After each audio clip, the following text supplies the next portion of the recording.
The shuttle spun through the atmosphere like a broken toy, trailing smoke and sparks. David Wright gripped the controls, trying to level out the descent, but the hydraulics were shot. The pirate ambush had torn through his vessel's critical systems before he could even raise shields. Now gravity had him, and gravity always won. Impact came hard. Metal screamed against ice. The world tumbled sideways, then stopped. Silence followed, broken only by the hiss of escaping air and the groan of settling wreckage. David unbuckled with shaking hands and assessed the damage. The rear compartment was exposed to the elements already frosting over. Life support showed red across the board. The distress beacon was offline. His emergency supplies would last maybe a week if he rationed carefully. The ice moon outside showed no signs of civilization, just endless white plains beneath a purple-ringed gas giant hanging in the sky. He was alone, stranded, and nobody knew where to find him. After securing what gear he could salvage, David ventured outside to scout the area. The cold bit through his thermal suit immediately. This moon was hostile to life, with temperatures that could kill an unprotected human in minutes. He needed shelter, and he needed it fast. That's when he spotted the cave entrance partially hidden behind an ice formation about 200 meters from the crash site. Someone had carved crude steps into the frozen ground leading down into darkness. David's hand moved to his sidearm. Pirates sometimes used remote locations as hideouts. The cave opened into a surprisingly large chamber.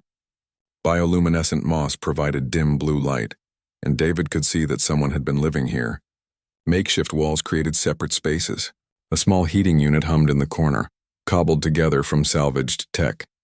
And sitting against the far wall, wrapped in torn thermal blankets, were two figures. The smaller one stood as David entered. She was child-sized, with large, dark eyes that reflected the blue light. Her skin had a pale, almost translucent quality, and when she moved, David could see the outline of delicate wings folded against her back. Some kind of insectoid species, he realized, though he didn't recognize which one. "Please don't hurt us," she said in heavily accented Galactic common. Her voice was soft, almost musical. David raised his hands, showing he meant no harm. "I'm not here to hurt anyone. My ship crashed. I'm just looking for shelter." The girl studied him carefully, her head tilting in a distinctly non-human gesture. "You're human," she said, and there was something like wonder in her voice. "That's right. My name is David. I'm Pip," she said. "That's my mother, Sarah." She gestured to the figure behind her who hadn't moved. David could see now that the adult was in bad shape, her breathing shallow and labored. "How long have you been here?" David asked, moving closer slowly. 3 months, maybe more." "We lost count."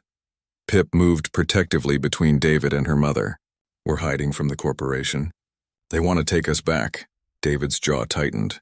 He'd heard stories about corporate labor practices on the frontier, especially regarding species that weren't protected under galactic law. "Which corporation?" "Helix Dynamics. They had a mining operation on our colony. When Mama tried to organize for better conditions, they marked us for termination." Pip's bioluminescent patterns flickered with emotion. "We escaped in a cargo pod. Mama was already sick by then." David looked at Sarah again. Even without medical training, he could tell she needed help soon or she wouldn't make it. "My shuttle has a medical bay. It's damaged, but the life support and basic systems still work in the forward compartment." Pip's eyes widened. "Really? You would let us, Of course," David said. "But there's a problem. Most of my shuttle's systems are fried. Without repairs, we're all stuck here. And if Helix is looking for you, they'll find us eventually." Pip was quiet for a moment, thinking. Then she straightened her small frame and looked David directly in the eye. "Commander, if we help you fix your shuttle, could Mama stay inside for a while? She's really weak." The request was so simple, so desperate that David felt something crack in his chest. Here was a child, barely surviving, offering to work in exchange for basic mercy. What kind of galaxy had he been fighting to protect? "Listen to me," David said, kneeling down to Pip's level. "Your mother can stay in my shuttle, warm and safe, for as long as she needs. That's not negotiable. But if you know anything about ship repairs, I could really use the help." "Deal?" Pip's bioluminescent patterns flared bright blue. "Deal. Mama was an engineer before the corporation took us. She taught me everything. I'm very good with power systems and electrical work." "Then we might just have a chance," David said. He looked around the cave at the salvaged equipment. "You built that heater yourself?" "Yes, and the water purifier and the air recycler." Human technology is different from ours, but the principles are the same. David smiled for the first time since the crash. Kid, I think you and I are going to get along just fine. Let's get your mother somewhere warm, and then you can show me what you know about fixing impossible problems. Together, they carefully lifted Sarah. She was lighter than David expected, her bones hollow like a bird's. Pip walked alongside, holding her mother's hand and whispering reassurances in their native language. As they made their way back to the shuttle, David couldn't shake the feeling that he'd just stepped into something bigger than a simple survival situation. There was a story here, a wrong that needed righting, and if there was one thing humans were known for across the galaxy, it was their stubborn refusal to let injustice stand unchallenged. The gas giant overhead seemed to watch them as they disappeared into the damaged shuttle. 3 unlikely survivors beginning an alliance that would shake the foundations of corporate power. Sarah's eyes fluttered open as they settled her into the shuttle's medical bay. The clean air and controlled temperature seemed to revive her slightly. She looked at David with confusion, then alarm, then finally at Pip with a question in her eyes. "It's okay, Mama," Pip said in common, probably for David's benefit. "He's helping us. He's human." Something passed across Sarah's face at that word. Recognition, maybe, hope. She tried to speak but couldn't manage more than a whisper. Pip leaned close, listening, then nodded. "She says thank you," Pip translated. "She says humans are known for keeping their word." David felt the weight of that trust settle on his shoulders. "Rest now," he told Sarah. "We'll take care of everything." Over the next several days, David learned that Pip wasn't just good with technology. She was exceptional. While he worked on the main power couplings, she redesigned the entire energy distribution network, creating pathways he'd never considered. Her small fingers could reach into spaces he couldn't, and her mind worked through problems with a speed that left him amazed. "Your people have an interesting approach to redundancy," Pip observed while rewiring a control panel. "Humans build 3 backup systems for everything. It's inefficient but clever. You assume things will break, so you prepare for it." "Experience is a harsh teacher," David said, welding a support beam back into place. "Humanity learned most of our lessons the hard way." "What's Earth like?" Pip asked. She'd been full of questions since they started working together. "Is it really covered in water?" "About 70%, yeah. Oceans, rivers, lakes, water everywhere." David smiled at the memory. "I grew up near the coast. Used to spend summers swimming and sailing. We have water on our homeworld too, but it's underground. We live in crystal caves that grow from the mineral springs." Pip's patterns glowed softly. A sign David had learned meant she was remembering something good. "The caves sing when the wind blows through them. Mama used to take me to listen." "Sounds beautiful." It was. Before Helix came, the glow dimmed. "They wanted the crystals, said our people were too primitive to appreciate them. They moved us into work camps and started strip mining." David stopped working. "How many of your people?" "On our world? Maybe 50,000. Across all the colonies Helix controls?" Pip's voice got very quiet. "Nobody knows. Felons don't count as people in galactic law. We're classified as non-sentient labor, like animals." The wrench in David's hand bent slightly from how hard he was gripping it. "That's going to change. How? We have no representation, no rights. Most species don't even know we can talk. Helix keeps us isolated, and they bribe officials to maintain our classification." Pip looked up at him with those huge eyes. "Why do you care? Your people have nothing to gain from helping us." David set down his tools and sat on the deck beside her. "Let me tell you something about humans. A few hundred years ago, my people practiced slavery. We owned other humans, treated them like property, told ourselves they were less than us. It nearly destroyed our civilization. We fought a war over it. Cities burned. Millions died. And when it was over, we swore we'd never let it happen again, not to humans, not to anyone. But that was your own species. We're aliens to you. Doesn't matter. The principle is the same. Sentient beings have the right to freedom, to dignity, to control their own lives. That's not negotiable. That's not cultural. That's universal truth." David met her gaze. "And Pip, after working with you these past days, anyone who says your people aren't sentient is either a liar or a fool." Pip's patterns flared bright gold, an emotion David couldn't quite read. "You really believe that?" "With every fiber of my being." They worked in comfortable silence after that, but something had shifted. Pip worked with more confidence, asked more questions, shared more about Velen engineering techniques. David learned that her people had developed molecular bonding methods that made human welding look primitive. In return, he showed her human problem-solving approaches, the kind of creative improvisation born from centuries of making do with whatever was available. On the fourth day, the shuttle's scanner network came back online. David ran a diagnostic and felt his blood run cold. "Pip, come look at this." She scrambled over to the console. The display showed 3 ships in orbit, running search patterns across the moon's surface. "Helix," she whispered. David checked the ship signatures. Corporate security vessels, heavily armed. They were doing methodical sweeps grid by grid. Eventually, they'd scan this region. "How long do we have?" Pip asked, and there was fear in her voice now. "Maybe 2 days before they sweep this sector. Maybe less if they pick up our heat signature." David ran calculations. "The shuttle will be ready to fly in 48 hours, but barely.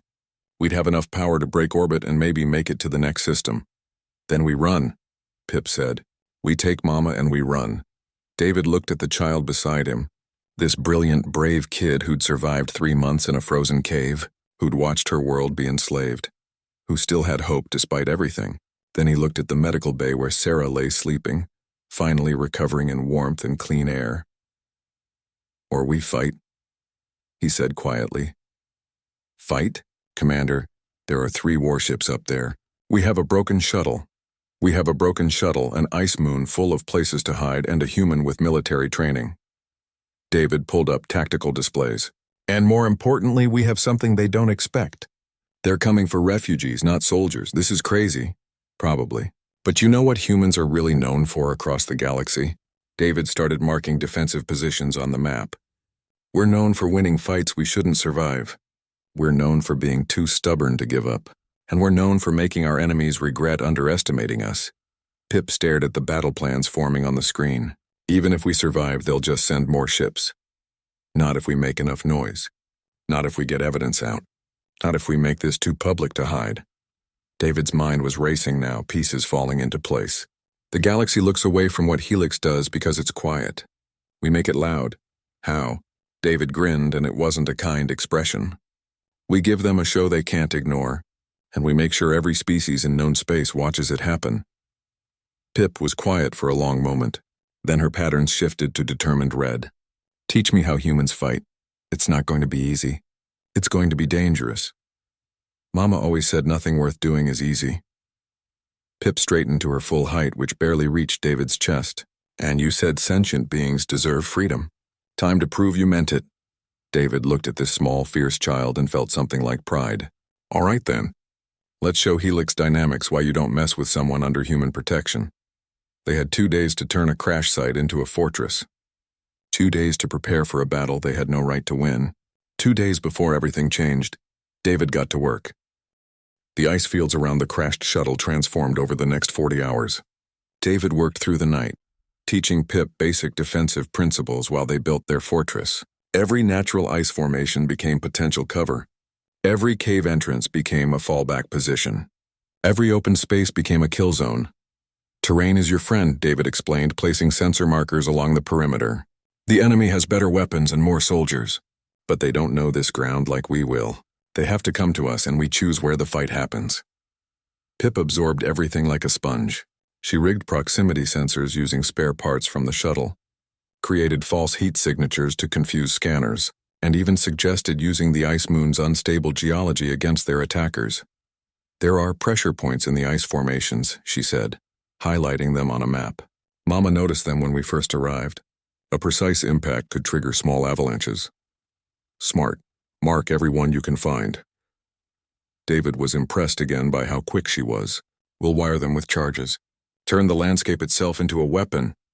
Inside the shuttle, Sarah was strong enough to sit up now. The medical bay had worked wonders, and proper nutrition was bringing her back from the edge. When David explained their plan, she insisted on helping despite her weakness. "I may not be able to fight," Sarah said, her voice still raspy but gaining strength. "But I can engineer solutions. That's what we do." Between planning sessions, Sarah told David the full story. It was worse than he'd imagined. The Velen species had been spacefaring for less than 2 generations when Helix Dynamics arrived. They offered partnership, Technology sharing, mutual benefit. But the contracts were written in languages the Velans didn't fully understand. And the terms were traps. Within 5 years, Helix owned mining rights to their entire homeworld. When the Velans protested, Helix produced the contracts. When they refused to work, Helix brought in weapons. And when they tried to appeal to the Galactic Council, Helix's lawyers produced a biological study classifying Velans as non-sentient. The study was fabricated, paid for by Helix, but it didn't matter. Without sentience classification, Velans had no legal standing. They became property. The worst part, Sarah said, is what they harvest from us. Our bioluminescence comes from a chemical we produce naturally. In high concentrations, it has euphoric effects on most other species. Helix discovered they could extract it, synthesize it, and sell it as a luxury drug. David felt sick. They're farming you. Like livestock? Yes, they keep us in cages barely large enough to move. They overstimulate our luminescence glands until we produce the chemicals. Most don't live more than a year in those conditions. Sarah's patterns flickered with grief. My sister is still there. My brother. Thousands of our people. How did you escape? I sabotaged a cargo transport.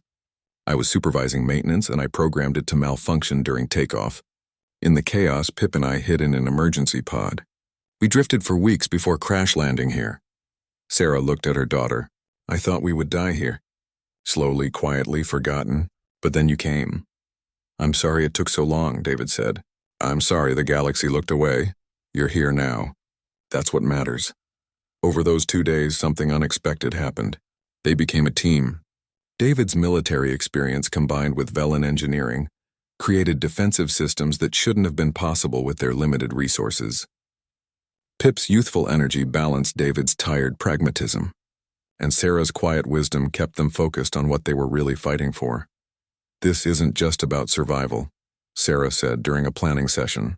If we win, if we survive, we have to make sure the galaxy knows what happened here. One battle won't free my people, but one battle, properly witnessed, could start something bigger. David had already thought of that. I've been working on a communication relay. If we can boost the shuttle's antenna using Pip's power modifications, we might be able to broadcast on multiple frequencies simultaneously. A distress call? Pip asked. More than that. A testimony. Evidence, a live broadcast of what Helix does to refugees. David pulled up the plan. We document everything.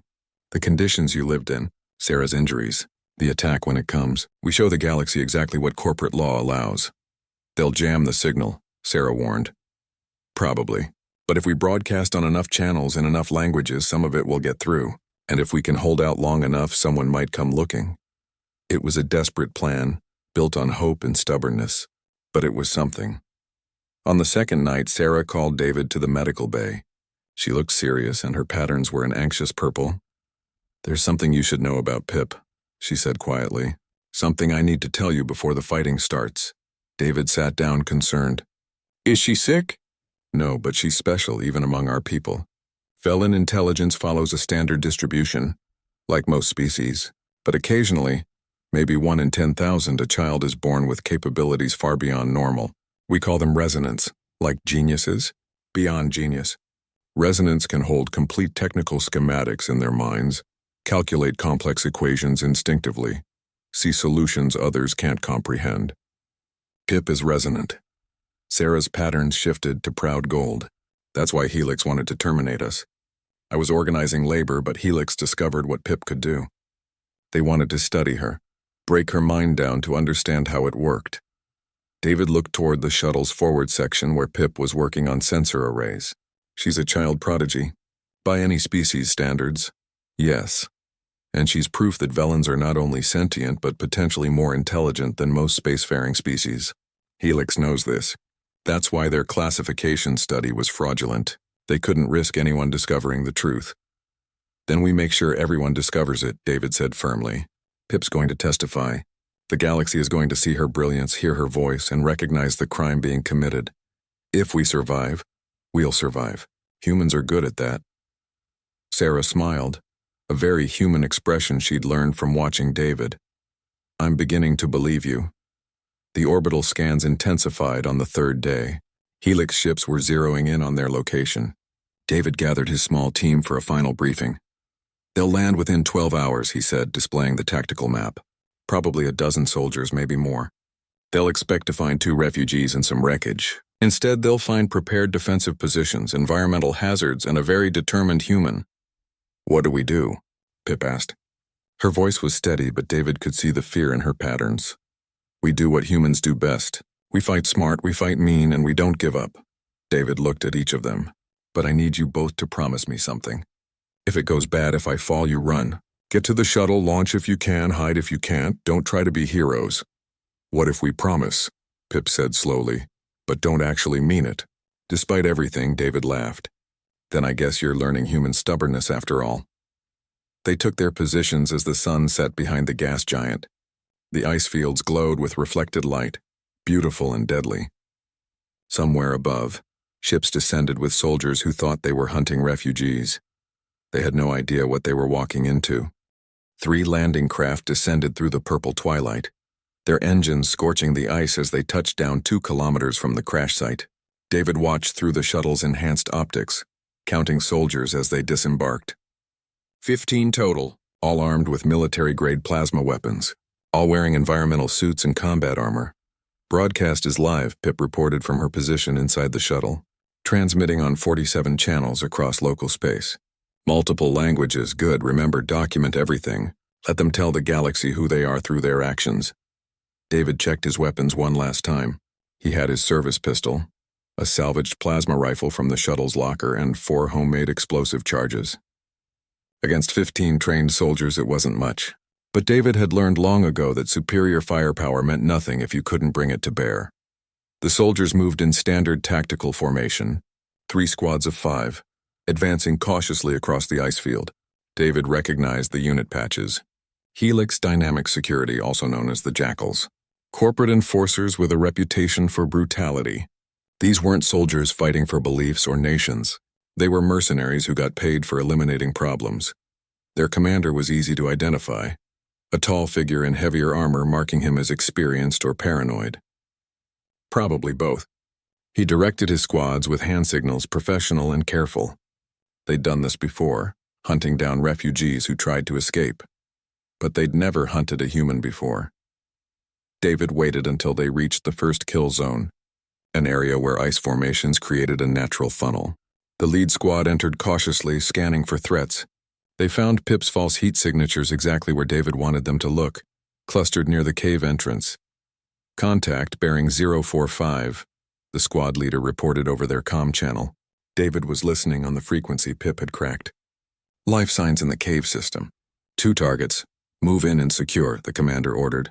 Remember, the female is valuable only if intact. The juvenile is expendable. Use necessary force. David's finger tightened on the detonator. Expendable.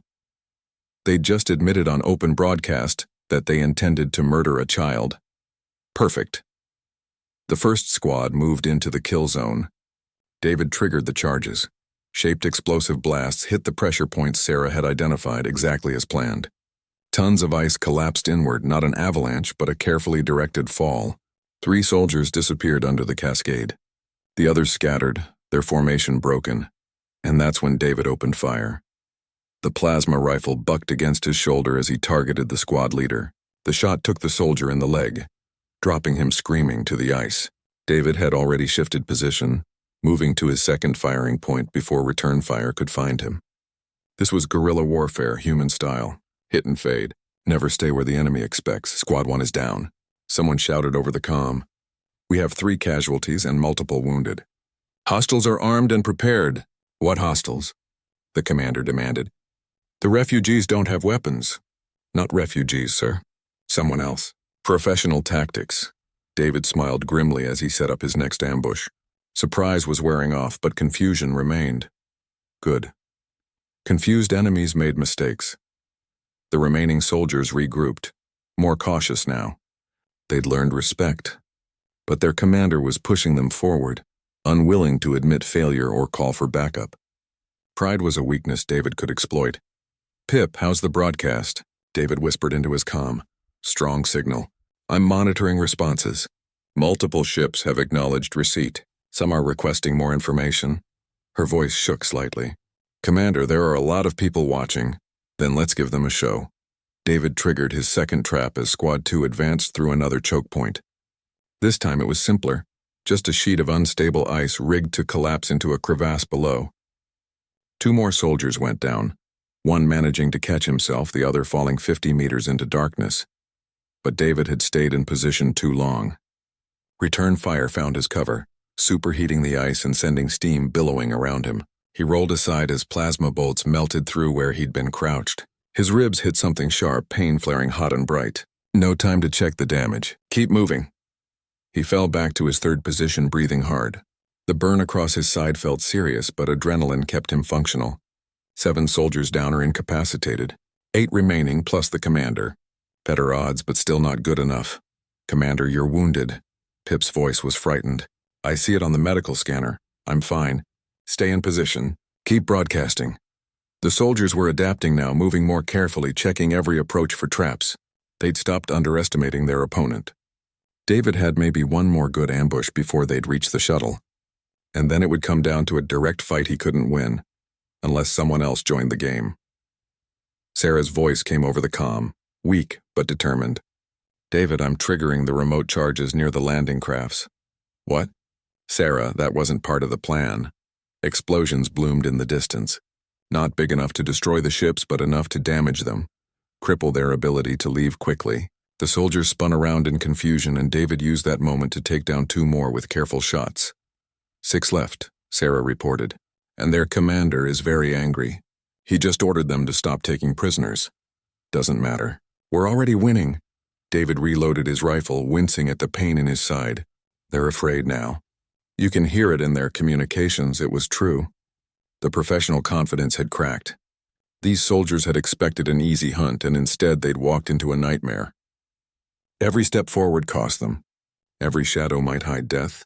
And worst of all, they knew the galaxy was watching their failure. The commander's voice cut through the chaos. Enough of this. All units fall back to position Beta. We're calling orbital support. David's blood ran cold. Pip, they're going to bombard our location from orbit. I know. The shield generators are online, but they won't hold long against ship weapons. Her voice was steady despite the fear. Commander, maybe it's time to run. Not yet. We've still got 1 card to play. David had saved the shuttle's communication array for last, knowing it would only work once before being destroyed. Now he activated it, broadcasting on priority military frequencies, using his authorization codes as a colonial defense officer. This is Commander David Wright, Earth Colonial Defense Force, serial number 7734 Delta Mike. I am on the surface of moon-designated Sigma-4 with 2 civilian refugees under my protection. We are under attack by Helix Dynamic Security Forces. They have attempted murder of sentients, including a juvenile, and are now preparing orbital bombardment of our position. This transmission includes full evidence of corporate crimes against sapient species. I am requesting immediate assistance under Galactic Military Protection Protocols. Silence answered. Then Pip spoke, excited. Commander, I'm picking up acknowledgement signals. Multiple sources. Something's happening in orbit. The bombardment never came. Instead, David watched through the optics as the Helix ships suddenly broke formation, their weapons powering down. New contacts were appearing on the scanner. Ships dropping out of faster-than-light travel at the edge of the system. Big ships. Military ships, what's happening? David whispered. The cavalry, Pip said. And there was wonder in her voice. The cavalry is coming. On the ice field, the remaining soldiers were receiving new orders. Through their comm channel, David heard the commander arguing with someone, his voice desperate. Finally, the soldiers dropped their weapons and raised their hands in surrender. This is Captain Rodriguez of the Earth vessel Dauntless, a new voice said over the channel. All Helix forces are to stand down immediately. You are surrounded and outgunned. Comply or be destroyed. David slumped against the ice wall, adrenaline draining away and leaving only pain and exhaustion. They'd done it. Somehow, impossibly, they'd held out long enough. Pip, he managed. Tell them we're here. Tell them we need medical. Already done, Commander. They're sending shuttles now. A pause. Mama wants to know if you're okay. David looked down at the wound across his ribs. It was bad, bleeding steadily, probably going to need serious medical attention. But he was alive. They were all alive. Tell her I've been better, David said. But I've definitely been worse. Tell her we won. The last thing he saw before unconsciousness took him was Pip running across the ice toward his position, her patterns flashing bright gold against the purple sky. Waking up hurt worse than being shot had. David's entire torso was wrapped in medical gel that itched and burned at the same time. The ceiling above him was clean white metal, and the hum of ship engines told him he was no longer on the ice moon. "You're awake," a voice said. Captain Rodriguez stood beside the medical bed, a woman in her 50s with gray-streaked hair and sharp eyes. "You gave us quite a scare, Commander. That plasma burn was deep. Another hour and you might not have made it. Pip, Sarah?" David tried to sit up and immediately regretted it. "Easy. They're fine. The girl hasn't left the corridor outside this bay since we brought you aboard. Been there 3 days straight." The medical staff finally convinced her mother to get some rest, but the kid is stubborn. 3 days? You were in bad shape. The doctors had to put you in medical stasis while they worked. Rodriguez pulled up a chair. "While you were out, things got interesting." David's head was clearing now. "How bad?" "For Helix Dynamics? Catastrophic. Your broadcast reached 47 systems before they could jam it. Billions of beings watched the attack live. Watched them try to kill a child on camera. The public response was immediate and furious." Rodriguez smiled without humor. "Helix's stock value dropped 60% in the first day. By day 2, the Galactic Council was calling emergency sessions. The other Velans? Earth dispatched rescue teams to every known Helix facility. We've recovered about 4,000 so far from various locations. The conditions—" Rodriguez's expression hardened. "You were right to fight. What they were doing was worse than slavery. It was systematic torture." David closed his eyes. 4,000 freed, but Sarah had said there were 50,000 on the homeworld alone. That's not enough. It's a start, and it's more than we had 4 days ago. Rodriguez leaned forward. "Commander, what you did down there started something bigger than you realize. 6 different species have come forward claiming they've been misclassified as non-sentient. They're demanding reviews. The whole system is being challenged." "Good. The Council wants you to testify. So does Earth Command. You're being called a hero." David laughed bitterly, then winced at the pain. "I'm not a hero. I just couldn't leave them. That's what makes you one." Rodriguez stood.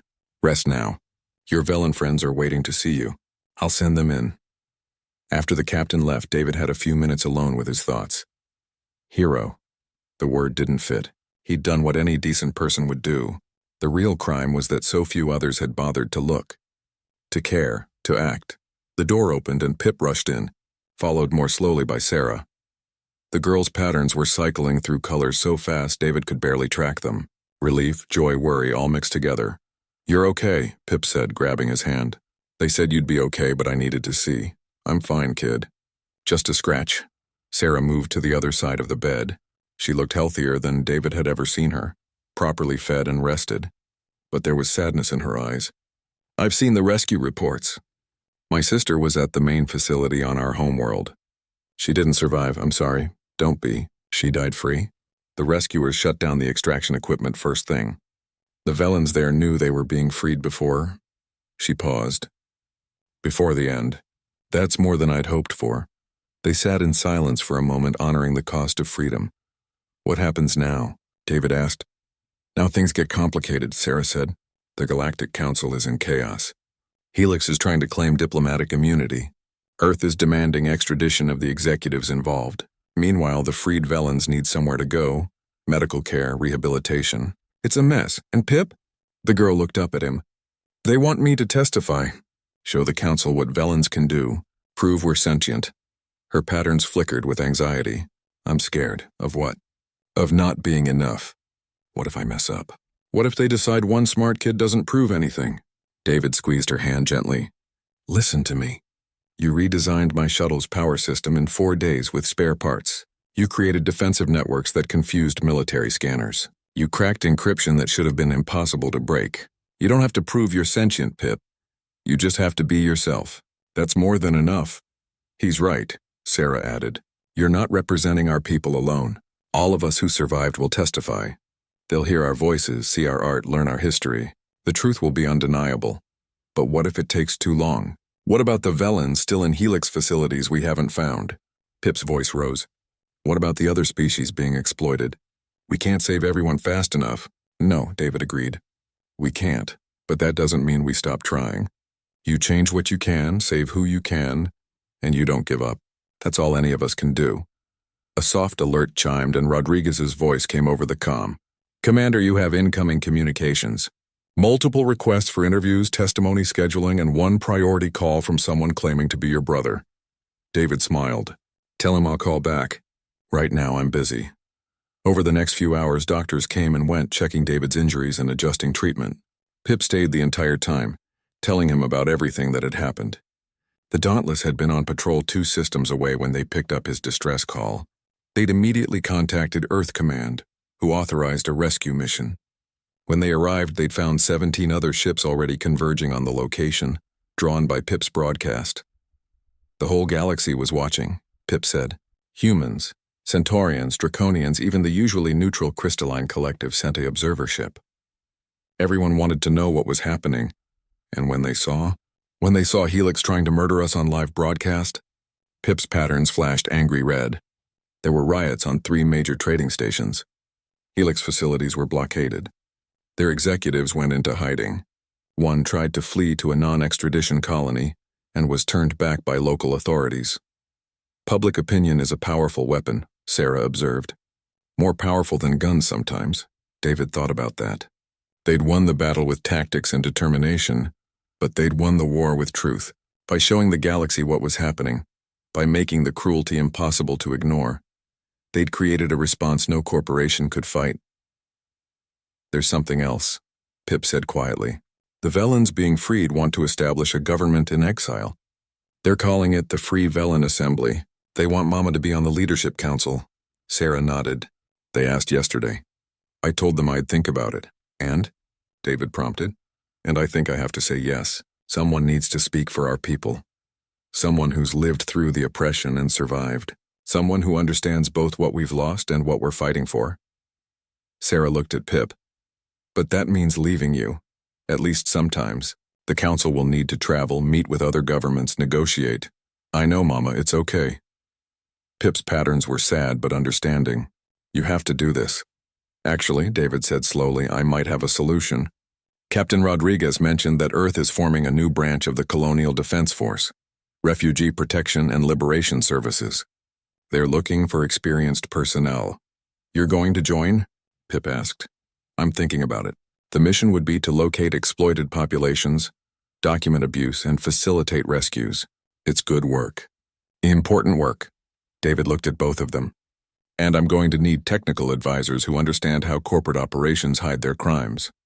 Sarah caught his meaning immediately. You want us to come with you. I want to offer you the choice. You'd be civilian contractors well paid with full legal protection. Pip could continue her education while traveling. Sarah could advise on operations and help negotiate with freed populations, and David paused. And I could use friends I trust watching my back. What about the assembly? Sarah asked. They'll meet quarterly according to the proposed schedule.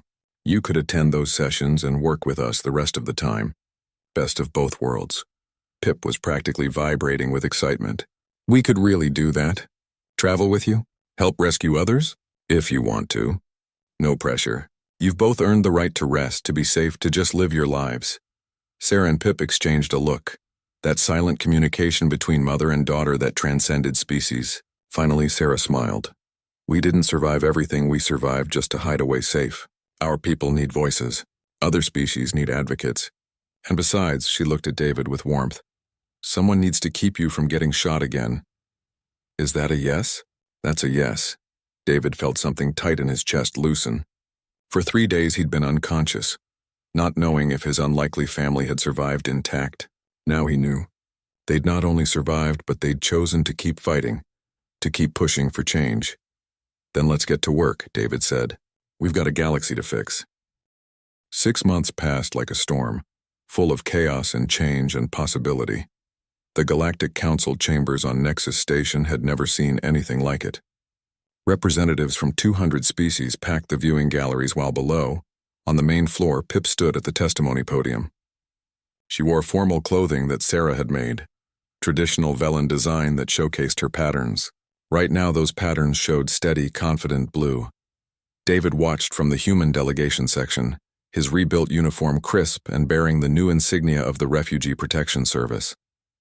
Beside him, Sarah whispered translations of council member reactions. "The Centaurian ambassador is impressed," she murmured.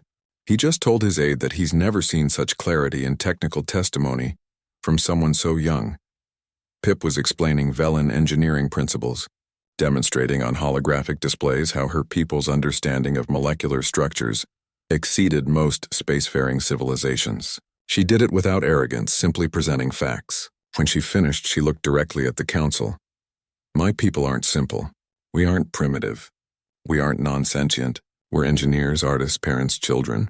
We have culture and history and dreams for the future." Helix Dynamics knew this. They lied because truth would have made their crimes impossible to ignore. Pip's voice carried across the chamber. "The question before this council isn't whether Velens are sentient. The evidence is overwhelming. The question is whether this body will finally acknowledge that corporate profit doesn't justify slavery." The chamber erupted in debate. Some species supported immediate recognition, others worried about economic impacts and legal precedents. A few, notably those with heavy corporate ties, tried to delay. But the momentum was undeniable. 3 hours later, the vote came. Recognition of Velen sentience, unanimous. David found Pip afterward in the corridor, surrounded by journalists and well-wishers. She looked exhausted but happy. When she saw him, she excused herself and ran over. "We did it," she said simply. "You did it. That testimony was perfect. I learned from the best. You taught me that truth is a weapon stronger than guns." Over the following weeks, the victory snowballed. The Velen case became precedent. 7 more species filed for sentience review. 4 were recognized within days. The entire galactic classification system was being rebuilt from the ground up, with stricter standards and independent verification. Helix Dynamics collapsed under the weight of investigations and lawsuits. Their executives faced criminal charges on 19 worlds. The corporation was broken up and its assets sold to pay reparations. It wasn't enough, could never be enough, but it was justice. The freed Velens established their government officially. The Free Velen Assembly claimed sovereignty over their homeworld and 3 colony systems. With Earth's backing and growing support from other species, they were recognized as a legitimate government. Sarah was elected to the Leadership Council by acclamation, and she served with fierce dedication. David's new assignment kept him busy. The Refugee Protection Service grew rapidly, attracting volunteers from a dozen species. Their first major operation rescued enslaved populations from 3 different corporate facilities. The second operation disrupted a trafficking network that spanned 5 systems. Each success built on the last, creating momentum. Pip joined Earth's Advanced Engineering Institute, but only part-time. The rest of her time was spent with the RPS, designing better sensors, improved communication systems, and rescue equipment that saved lives. Her innovations were so significant that 2 were classified as military secrets until she insisted they be shared freely. "Knowledge should liberate, not control," she told David when the military tried to restrict her work. Very human philosophy from a Velen child. 1 year after the ice moon, David stood in the memorial park that had been built there. The crashed shuttle remained as a monument, preserved exactly as it had been. Plaques told the story in 40 languages. Visitors came from across the galaxy to see where everything changed. Sarah and Pip joined him there for the anniversary ceremony. Thousands attended, including freed Velens who'd made the pilgrimage to honor the place where their liberation began. "Do you ever think about that moment?" Pip asked David quietly. "When I first asked if Mama could stay in your shuttle?" "Every day. What if you'd said no? What if you'd just left us? Then the galaxy would be a darker place. And I'd be a worse person." David looked at the monument. "But I didn't. And neither did you when you could have hidden while I fought. Neither did Sarah when she could have stayed safe. We all chose to stand. Because that's what family does," Sarah said. It had become her favorite human word. The ceremony was beautiful. Speakers from various species talked about systematic change, about dignity and rights, about the power of individuals to challenge injustice. But the most moving moment came from a Velen elder who'd been freed from the homeworld facility. "We were told we were animals," the elder said, his patterns glowing with emotion. "We were told we didn't matter. We were told nobody would come. But a human came. A human and a child proved we were worth saving. They showed the galaxy that sentience isn't about classification or law. It's about recognizing the spark of consciousness in another being and refusing to let it be extinguished. After the ceremony, as crowds dispersed and the gas giant sat behind the ice fields, the three of them stood alone at the monument. Command approved the Sanctuary project, David said. The new ship will launch in 6 months. It's being built specifically for rescue operations, with the most advanced systems in the fleet. And they want you to captain it, Sarah guessed. They want us to crew it, all three of us. Me as commander, you as chief operations officer, and Pip as chief engineer despite her age, because apparently you can't argue with results.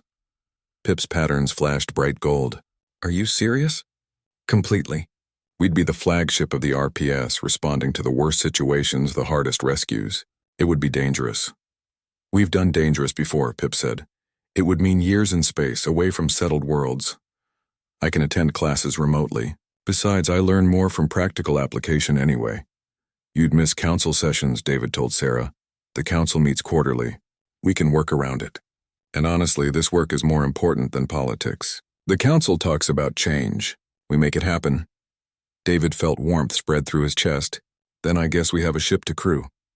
They walked back toward the landing pad together, past monuments and memorials, past the cave where 2 refugees had hidden in darkness, past the ice fields where impossible victory had been won through stubbornness and faith. News traveled fast. Within days, applications flooded the RPS from beings wanting to join the Sanctuary's crew. Humans, Velans, and dozens of other species all drawn to the mission. The message was clear. The galaxy had woken up and it was angry at injustice. Corporate practices changed under pressure. Species rights became a political movement. Refugees found voices and advocates. The darkness hadn't disappeared, but light was spreading, pushing back against the shadows. 3 years after the Ice Moon incident, the Sanctuary launched on its first mission. David stood on the bridge, Sarah managing operations, Pip overseeing engineering. They'd built a crew of 50 from 20 different species, all dedicated to the principle that no sentient being should be left behind. Their destination was a mining colony, where workers had sent a desperate encrypted message claiming abuse. It was exactly the kind of situation they'd been built for. Course laid in, the navigator reported. All systems optimal. Pip added from engineering. Crew ready. Sarah confirmed. David looked at the stars ahead and thought about a child asking if her mother could shelter in a broken shuttle. Such a small request. Such enormous consequences. Then let's go save some people, he said. Take us out. The Sanctuary leaped into faster-than-light travel, carrying hope and determination across the darkness. Behind it, the Ice Moon continued its orbit, a memorial and a promise that echoed across the galaxy. 1 human and 2 Velans had proven that standing against evil didn't require armies or fleets. It required courage, compassion, and the stubborn refusal to look away when beings needed help. Others had learned that lesson and carried it forward. The fight wasn't over. Might never be over, but it was being fought by more people every day, inspired by a desperate stand on a frozen moon where everything changed. Years later, when new recruits joined the Refugee Protection Service, they'd be told the story. How a crashed shuttle became a fortress. How a child's technical genius combined with human stubbornness to defeat a corporate army. How a mother's courage and a commander's principles sparked a revolution. And they'd learn the question that started it all. The words that would become the motto of the entire service, inscribed on every ship's hull. If we help you, could Mama stay inside for a while? It was a question about shelter, about compassion, about recognizing that in the end, civilization wasn't measured by technology or territory or power. It was measured by how the strong treated the weak, how the fortunate responded to the desperate, how people answered when someone asked for help. David Wright had answered with 2 words that changed the galaxy. Of course. And the stars had listened.